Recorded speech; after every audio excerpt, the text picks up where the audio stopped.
நேத்து நைட்டு டின்னருக்கு பன்னீர் பட்டர் மசாலா தான் ட்ரை பண்ணியிருந்தேன். அதுக்கு ஒரு பேன்ல ஆயில் விட்டு கொஞ்சம் மிளகாய்த்தூள், மஞ்சத்தூள் சேர்த்து கட் பண்ணி வச்சிருக்க பன்னீர் சேர்த்து நல்லா டோஸ்ட் பண்ணி தனியா எடுத்து வச்சுக்கிட்டேன்.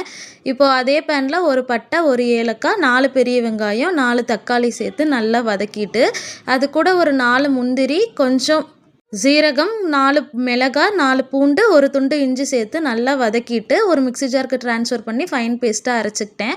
அதே பேன்ல கொஞ்சமா ஆயில் விட்டு தேவையான அளவு மிளகாய்த்தூள் போட்டு அரைச்சு வச்சிருக்க பேஸ்ட்டை சேர்த்து நல்லா வதக்கிட்டு, தண்ணி ஊத்தி நல்லா கொதிக்க வச்சு உப்பு போட்டுக்கிட்டேன்.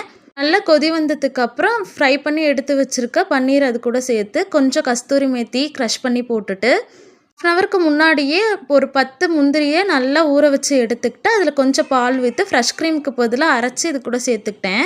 நான் காலேஜ் டைமில் இருந்தே பன்னீர் பட்டர் மசாலா ட்ரை பண்ணால் நல்லாவே வராது. அதனால் அது செஞ்சு பார்க்குறதே விட்டுட்டேன். திடீர்னு ட்ரை பண்ணி பார்க்கலான்னு தோணுச்சு. டேஸ்ட் ரொம்ப சூப்பராக வந்துச்சு. என் ஹஸ்பண்ட்க்கு ரொம்ப பிடிச்சிருந்துச்சு டேஸ்ட்டு. இவ்வளோ டேஸ்ட்டான கிரேவியை என் தம்பியை விட்டுட்டு சாப்பிட்றமேன்னு தான் ஃபீல் பண்ணேன். ஐஸ்கிரீம் சாப்பிட்டு தூங்கியாச்சு.